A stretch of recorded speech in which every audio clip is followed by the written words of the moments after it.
Hi, ladies and gentlemen, this is Game of Trades, and this is going to be a technical analysis of the Nifty 50, the Indian ETF of the Indian stock market.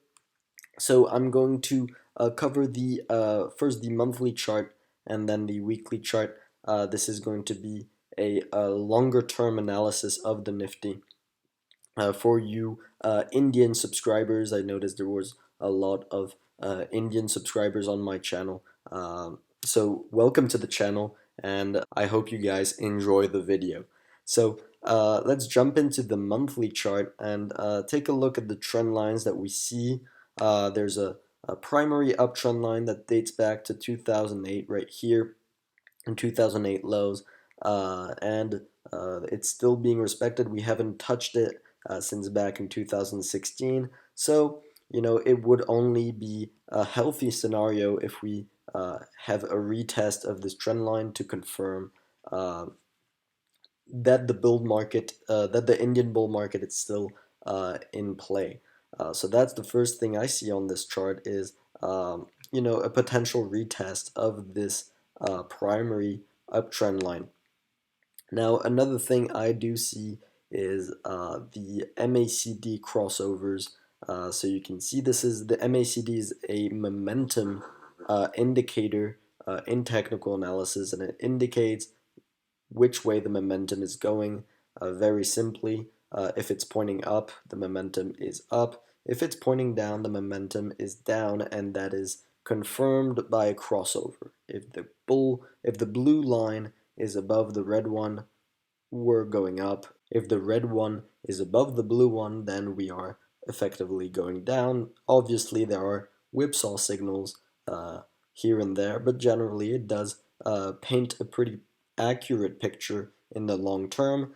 And recently, we have the blue line crossing down on the red one, indicating that we are in a downtrend, that we are starting to curl down and potentially coming down again for a backtest of this primary uptrend line.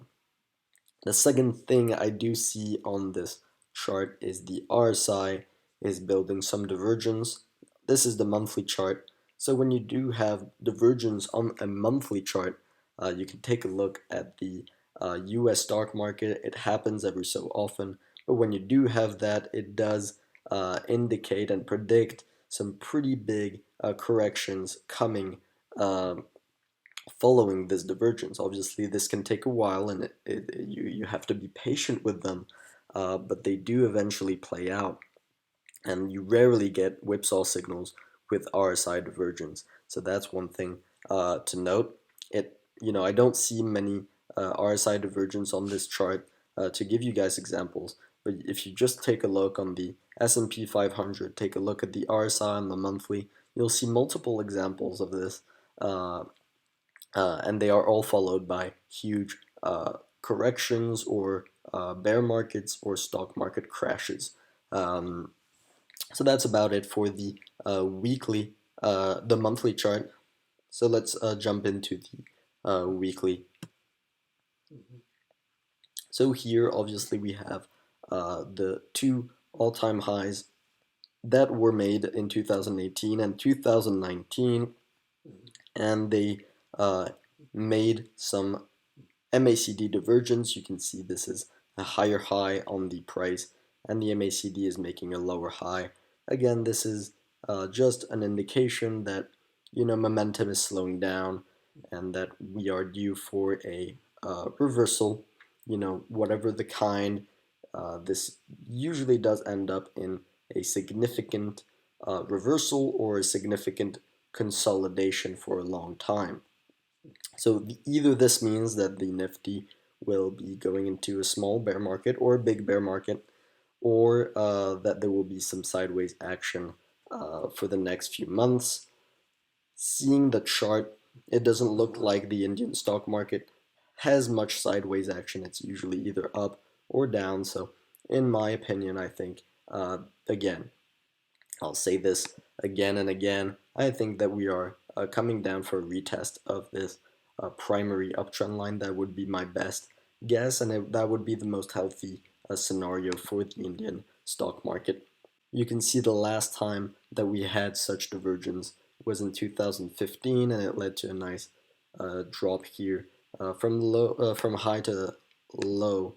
That was a double-digit 24% correction, and I don't expect much less. I think that a 24% correction will a 20% correction will lead us down to this trend line, and I think that that will be support enough to bounce back up and continue the bull market. Now, one thing to notice here, you don't have to listen to me when I say that it's going down. You can be bullish on the Nifty. We are still hanging on to this uptrend line, and we could definitely see a move up. So the Nifty is actually in a very precarious position right now. There's two potential scenarios that could come into play. Either we'll break the trend line and then we'll have an impulsive move down back to the 1,000 level, to the 10,000 level, sorry, or we'll bounce up and make another all-time high. And that again will be impulsive. So whatever happens when you have this kind of position, when you're at the trend line and hugging it like this, everyone is waiting for an impulsive move up or down. If it's up, obviously this divergence will be extended, and the MACD will likely again diverge. Same thing with the RSI, and it will only delay the potential correction or bear market, and it will obviously delay the retest of this trend line. It will come, but only later. Again, I do favor a break of this trend line and a retest of this level and this trend line, especially seeing how impulsive this move down was after this divergence. I think the Nifty is, just getting ready to give in to this divergence. Seeing the MACD pointing down in this fashion and starting to go below the zero line, confirming that you are actually in a downtrend, is actually quite a powerful factor. You can see the last time we started crossing below the zero line was right here, and that was actually a pretty powerful downtrend during 2016. So if we have the same thing again, if we have just a little bit more downside on Nifty, the MACD will start crossing below the zero line, and that will confirm the downtrend that the downtrend has begun. So that's about all I wanted to say on the Nifty. I hope you guys enjoyed the video. If you did, make sure to drop a like and subscribe if you haven't already. In the meantime, good luck on your trading and see you next time.